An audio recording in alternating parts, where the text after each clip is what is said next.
All right. First of all, thank you everyone for joining this webinar. As the host mentioned, today we will have the first discussion about the single domain antibody discovery through Phage display library and single B cell technology. Single domain antibodies has become a really popular modalities in recent years. The one domain structure makes it much smaller than the traditional full-length IgG and its Fab or single chain FV fragment, giving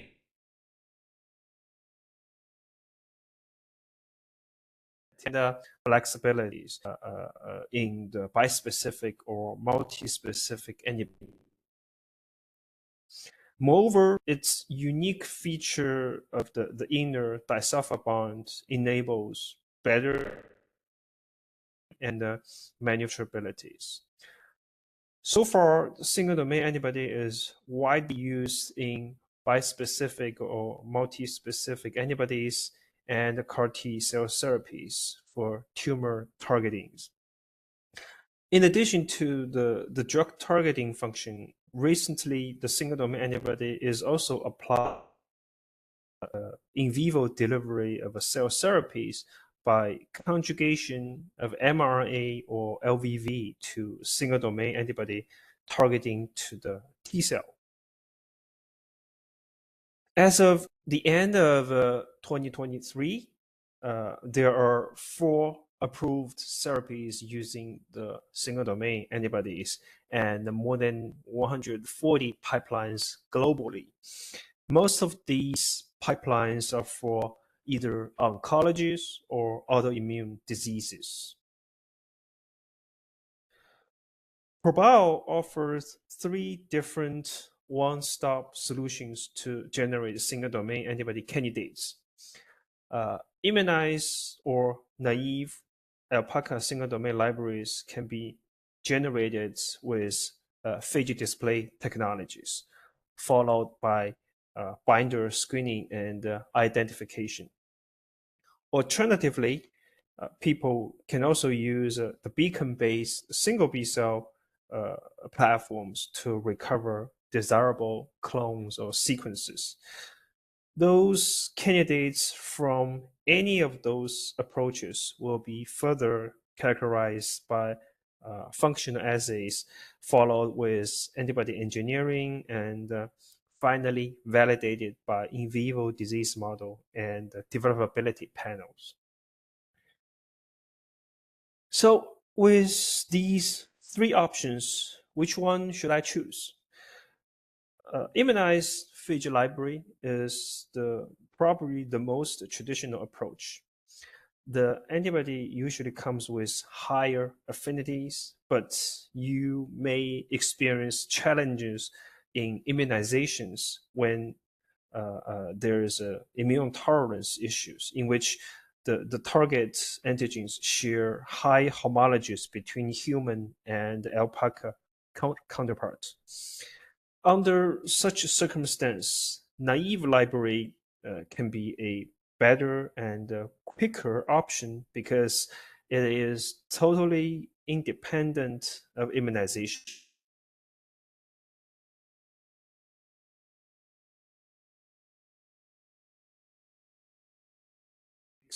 But the antibodies end roughly around the micromolar. Alternatively, beacon-based single strategy in this relies on immunization, but takes less time comparing to the Phage library. The antibody affinity is around nanomolar to subnanomolar range with better diversities, and it can adopt functional screenings in the earlier stage. Here are the typical workflow with these 3 platforms. Alpaca immunized and naive libraries are quite similar to each other, except for the immunization and library construction parts. The library will be panned and screened for multiple runs with desired antigens, followed by uh, uh, uh, positive phage sequencing, antibody expression with selected sequence, and functional validations. The single B cell strategy comes with a totally different process. The PBMC from immunized alpaca will first be enriched for the B cell, followed with in-chip screening with designated antigens. Those positive B cells will then be exported for recombinant antibody expression and functional screenings. Only those top candidates will be selected for sequencing and scale up purification for further characterizations. The success of single B cell screening relies on three pillars. Uh, First part is the isolation of B cells. Instead of a direct enrichment for plasma B cell, we take advantage of antigen beads to enrich for antigen-specific memory B cell, followed by the in vitro activation of a memory B cell to plasma B cell to facilitate the second step, the supernatant base uh, uh, uh, identification of a positive B cell conducted on the chip. It can run multiple runs of antigen binding assays with either recombinant proteins or cell lines within 1 day and avoid the majority of diversity loss during the screening stage. Those selected positive B cells are then exported for further characterizations. Traditionally, people will conduct single B cell sequencing to recover the antibody variable region sequence from those selected positive B cell first, and perform the recombinant antibody production to generate purified antibody for the binding or function assays. However, this kind of a workflow will consume significant amount of resources and the time, especially when you have to deal with hundreds of single B cell clones. So instead, we adopt a technology called ProSpeed linear expression cassette, by which we only need to do PCR to clone the antibody variable region sequence into a linear vector and go straight to transient expression without any needs for sequencing, gene synthesis, molecular cloning, and plasmid purifications. The transient transfected supernatants will be screened by functional assays to narrow down the candidates. On the other hand, the success of a phage display library approach relies on the panning and screening strategies. At ProBio, a variety of a panning approach, including liquid pannings, solid pannings, and cell pannings, will be taken into considerations. We will design combination of a different panning strategy based on the nature of the targets and the desirable profile of the candidates. During the screening stage, the antibody is fused to the surface of the phage. This kind of a structure limits the phage screening only by ELISA and flow cytometries. And sometimes it may lead to significant level of non-specific binding noise in these antigen binding assays.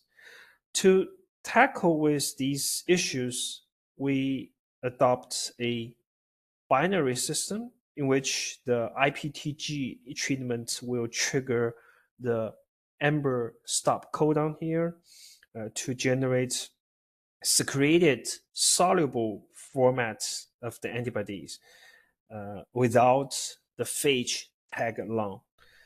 It not only reduces the assay noise, but also enables SPR affinity ranking by biocore. After the identification of top single domain candidates, the antibody will be humanized by the standard CDR grafting and framework back mutation strategy. It is quite similar to the IgG humanization with a few special design in the framework back mutation to maintain the conserved structures. For those antibody leads generated from the naive library, you may consider affinity maturations. ProBio offers a unique strategy of in vitro antibody affinity maturation, which includes 2 runs of mutagenesis libraries. After the AI-powered homology modeling and the mutation design, a single residue-based saturation mutagenesis library will be first created for each CDR critical residues. For instance, if you identify, let's say, 20 critical CDR residues, we will create 20 mini libraries with each libraries targeting each CDR critical residue for saturation mutations. After affinity ranking by SPR, the beneficial single residue mutation with improved affinity will be combined together to generate the combinatorial mutagenesis library for screening for candidates with higher affinities. So after these sequencing engineering work, those top candidates will be further validated by pharmacology and developability assessments. In the pharmacology panel, depending on the drug modalities, a variety of assays towards either the antigen binding domains, the FC domains, and the bispecific format will be taken into considerations. In addition to that, animal-based disease models is also included, and it is considered as like a clinical trial for the discovery stage. We have established a PK, PD, and toxicology study services for indications from oncology, autoimmune disease, to metabolism and other rare diseases. In the meantime, developability is another crucial indicator for candidate selections. Typically, we will consider 3 checkpoints for developability assessment. The first checkpoint is called the in silico developability analysis. Usually, we do this when we are doing the humanizations. It includes the immunogenicity predictions, the post-translational modification analysis, and the aggregation analysis, and the optimization of these hotspots. The second checkpoint is called the in vitro developability assays. It is typically done in parallel with the cell-based assays. In this stage, what we are trying to do is to evaluate the polyreactivity of the candidates, including the non-specific binding by BVP and the DNA ELISA, the self-interaction by AC-Sins, and also the plasma stabilities. The third checkpoint is typically done in parallel with the animal disease model in vivo studies. It is called manufacturability assessments. In this stage, the aim is to evaluate the antibody stabilities under stressful conditions like high temperatures, repeated first thaw cycles, and acidic or basic conditions.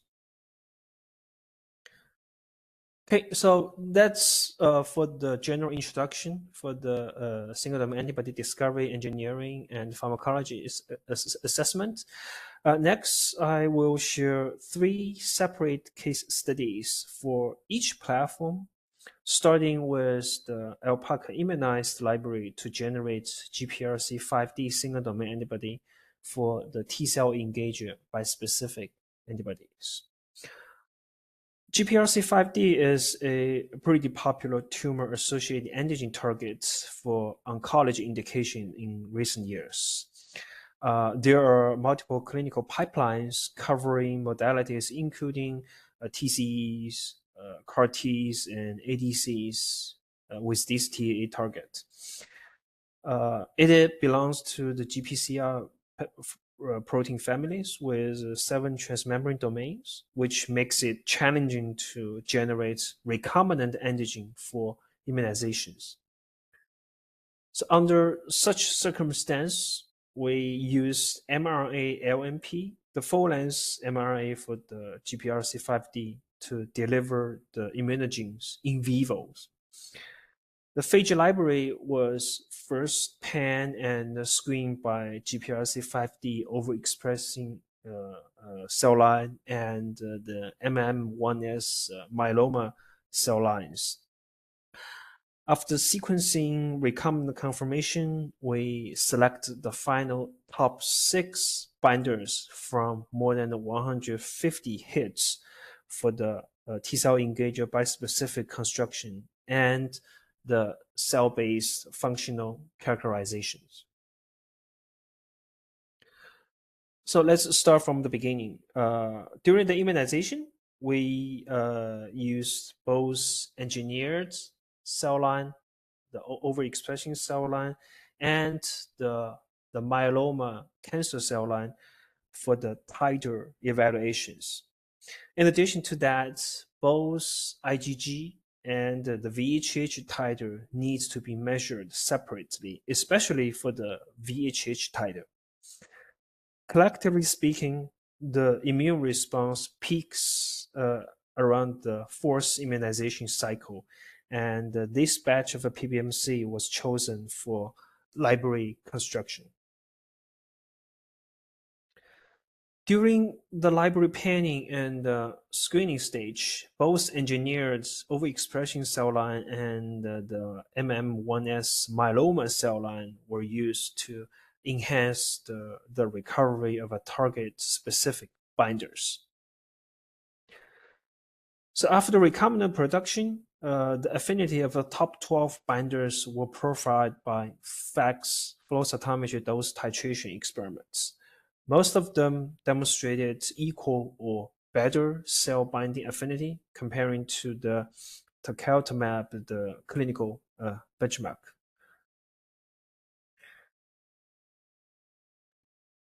After the validation of the monoclonal antibody against the tumor-associated antigens, we built this TAA arm into built the single domain TAA arm into the T-cell engager bispecific antibodies with different formats. And these bispecific antibodies demonstrated various potencies in T-cell activation by the RGA assays. And these activations is clearly target dependent. Without the expression of a GPRC5D on the left panels, the T-cell spontaneous activation is well under control at minimal levels. So that's the first case studies. The second case study is the generation of a single domain antibody against RR1 using the alpaca naive libraries. RR1 is another popular tumor-associated antigens in recent years. It is widely applied in therapies, including CAR-Ts, ADCs, monoclonal antibodies, and bispecific antibodies. Unlike GPRC5D, RR1 shares extremely high homology between human and camelids, and also rodent and rabbits. As a result, we use the alpaca naive library to generate the antibody leads because the issue for the immune tolerance.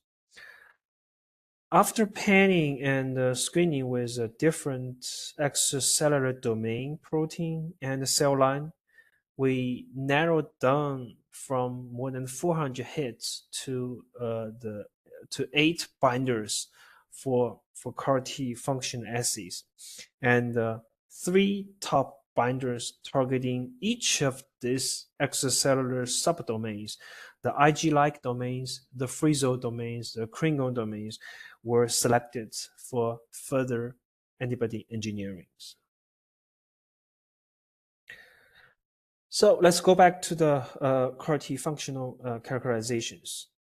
These 8 domain-specific binders were built into the CAR construct as indicated on the right panels, and followed with confirmation of the CAR domain surface expression by the flow cytometries. Most of these candidates demonstrated 80%-ish expression level on the primary T cells. Then these CAR T cells were profiled by either luciferase-based killing assays and cytokine induction for IL-2 and interferon gammas.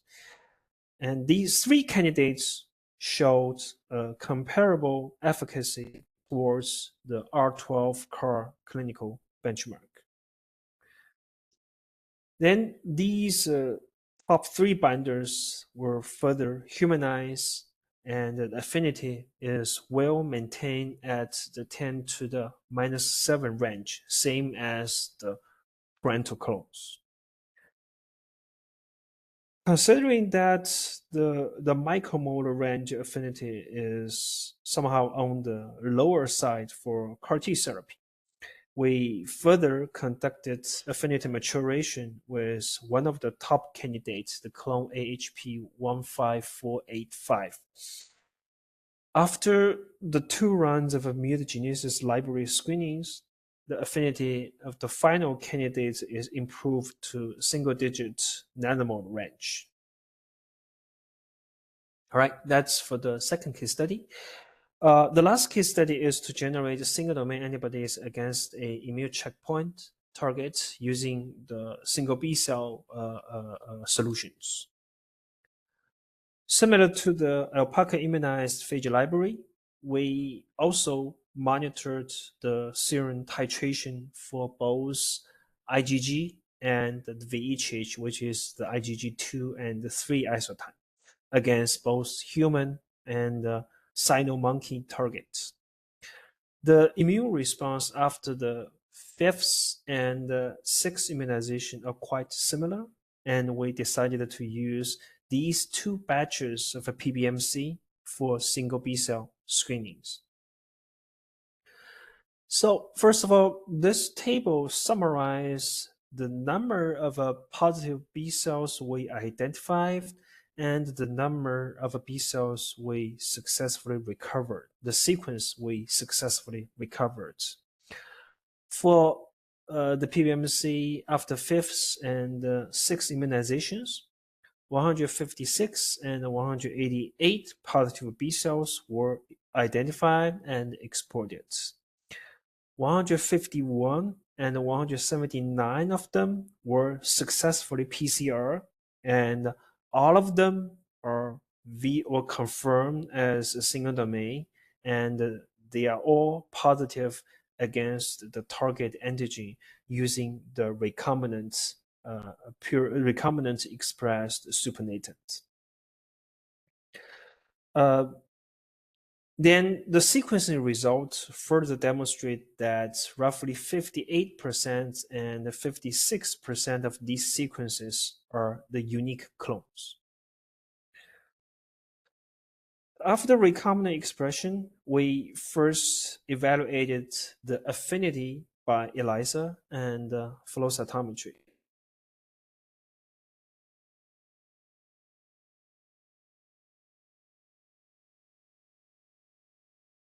or comparing to these two clinical benchmark.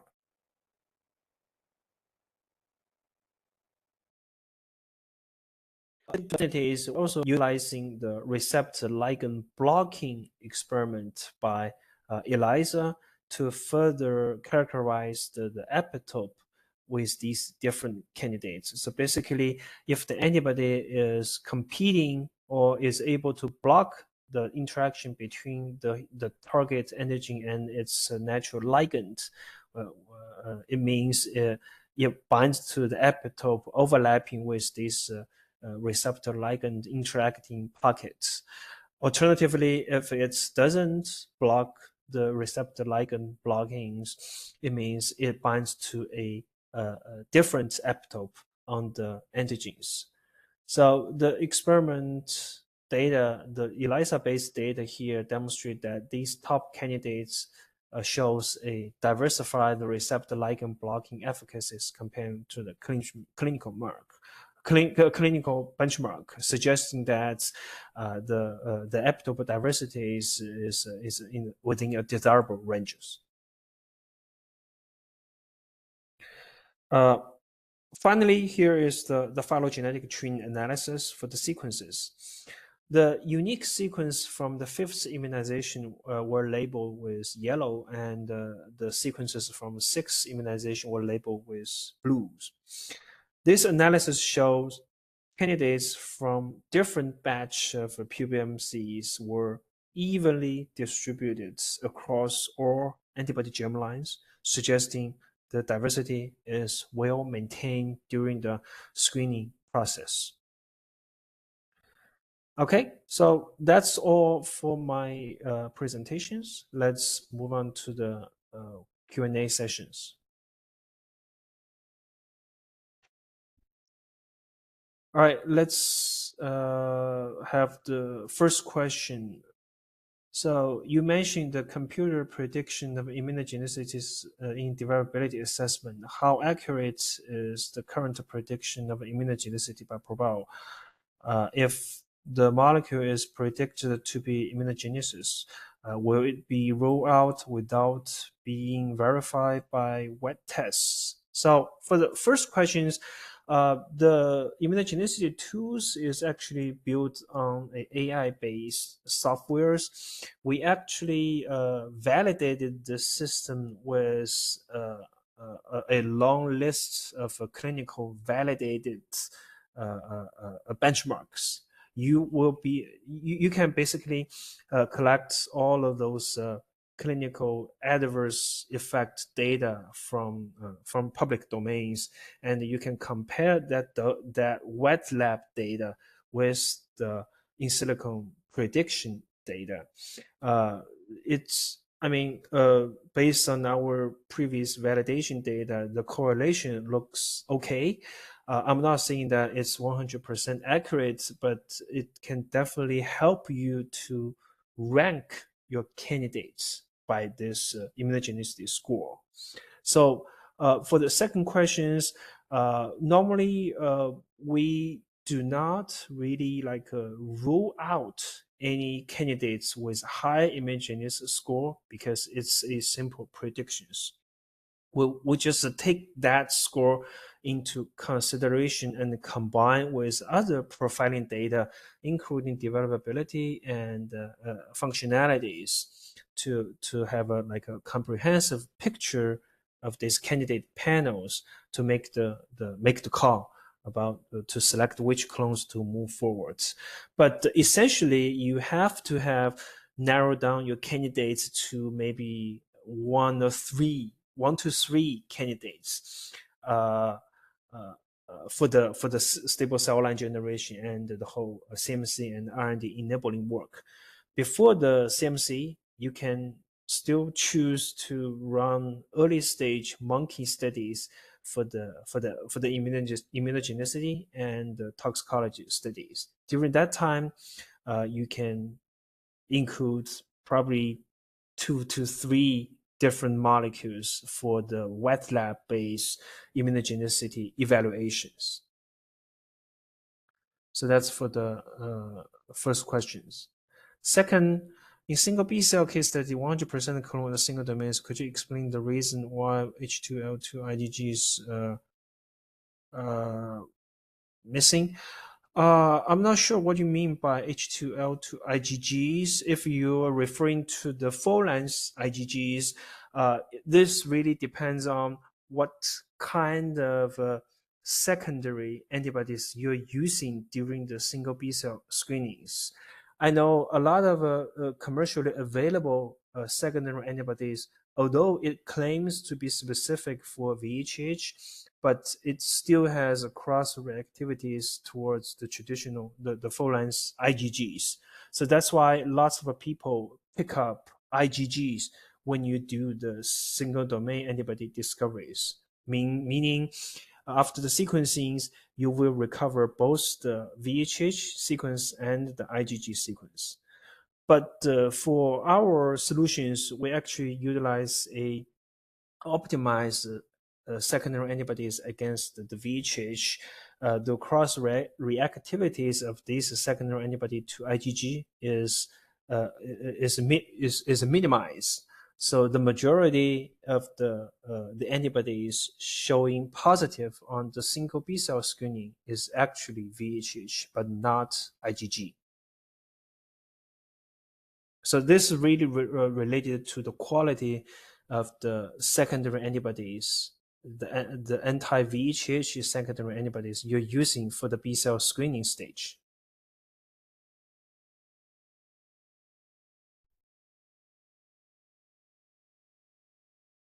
Okay, thank you for Dr. Chen's answer. I saw the next question. What do you think about AI-based de novo sdAb discovery? The AI topic is really trending, really popular in recent years. I know a lot of companies are using these powerful tools to do not only the antibody engineering but also the de novo discoveries, especially for the single domains. Because comparing to the IgG, uh, for single domains, you only need to consider one chain, so it's a one dimension calculations. So even with this advantage of single domains, it's still a lot of work. And so far, based on what we have seen with these designed VHH sequence, it is still a long way to go. Most of these designed VHH comes with relatively weaker affinities and underachieved in binding specificities, not to mention the developabilities. So I would say for the time being now, we still relies on the wet lab based approach, the immunization or naive library or synthetic library based approach to generate single domain antibody leads, and uh, the AI tools can comes in for the engineering part, including the affinity maturations or any other optimization for the developability, such as the removal of aggregations, the optimization of the expression levels, those kind of things. Okay, thank you, Dr. Chen. Thank you for your answer and sharing today. Now I haven't seen any more questions yet, so let's move forward to our second speaker. Thank you, Dr. Chen.